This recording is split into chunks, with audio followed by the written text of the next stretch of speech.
Kelompok binatang buas ini bergiliran memperkaos gadis itu dan kemudian bersiap membunuhnya untuk membungkamnya. Tanpa diduga gadis itu berlari ke sungai.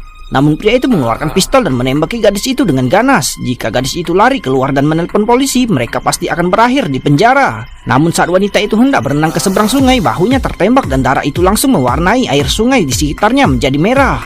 Tapi ketika mereka hendak menembak lagi, wanita itu tiba-tiba tidak menunjukkan tanda-tanda kehidupan dan mereka harus segera meninggalkan tempat tersebut. Tanpa mereka sadari bahwa mereka akan membayar harga yang mahal karena tidak menembak lagi. Tapi yang tidak pernah mereka duga adalah ketika badai datang, beberapa orang yang sedang mencari perlindungan secara tidak sengaja datang ke rumah orang tua wanita itu. Namun saat suaminya, seorang dokter, sedang merawat luka penjahat itu, penjahat punya niat jahat terhadapnya.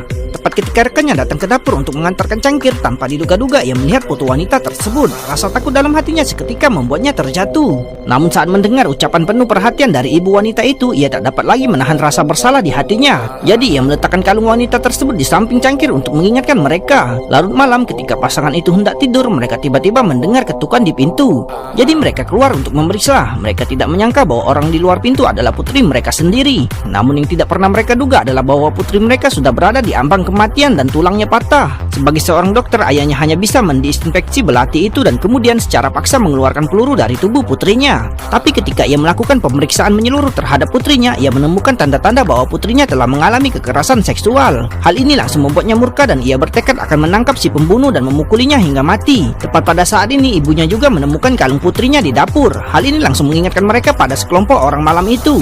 Perkataan dan perilaku mereka sangat aneh sehingga sang ibu menyimpulkan bahwa mereka adalah pembunuhnya. Sang ayah tiba-tiba punya ide yang berani, yaitu membiarkan istrinya membawa putri mereka ke rumah sakit dan ia akan pergi bertarung sampai mati.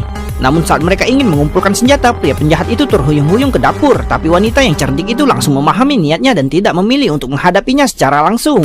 Sebaliknya ia berinisiatif melayaninya dan dengan penuh pertimbangan menuangkan 2 gelas anggur. Namun ketika pria penjahat itu berbalik dan tiba di ruang tamu, tiba-tiba ia mendapati wanita tersebut tergeletak di atas meja.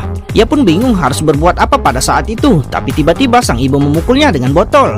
Tapi bagaimanapun juga ia adalah seorang wanita lemah dan segera dipaksa ke dapur oleh pria itu.